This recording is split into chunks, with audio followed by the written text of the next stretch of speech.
এই Russell viper এই সাপ আসলে সত্যিকার অর্থে কতটুকু হিংস্র আর বিষধর এ নিয়ে মানুষের মধ্যে অনেক রকমের মত প্রচলিত আছে। যেমন বাংলাদেশের প্রচলিত ধারণা হলো যে রাসেলস ভাইপার পৃথিবীর পঞ্চম বিষধর সাপ, কিন্তু আসলে এ কথা ঠিক নয়। তবে বাংলাদেশ আর ভারতে প্রথম 4টা বিষধর সাপের মধ্যে রাসেলস ভাইপার একটি।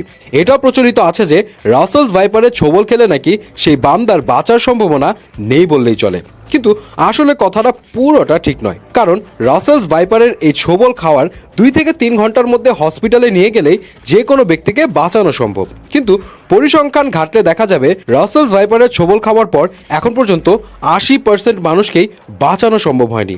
তার মানে 2-3 ঘন্টার মধ্যে নিশ্চয় হসপিটালে যেতে পারেনি, আর যারা বেঁচে আছে তাদের পার্মানেন্ট কোনো ফিজিক্যাল প্রবলেম হয়ে গেছে।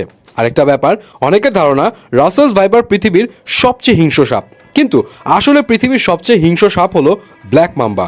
আর বাংলাদেশে রাসেলস ভাইপারের চেয়ে হিংস্র সাপ হলো গোকরা আর কোবরা। তবে রাসেলস ভাইপার কিন্তু হিংস্র কম নয়, একদম 5 ফিট দূর থেকে মেজাজ খারাপ হলে ছোবল মেরে দিতে পারে, আর একসাথে অনেক পরিমাণে বিষ ঢুকিয়ে দেয় শরীরে।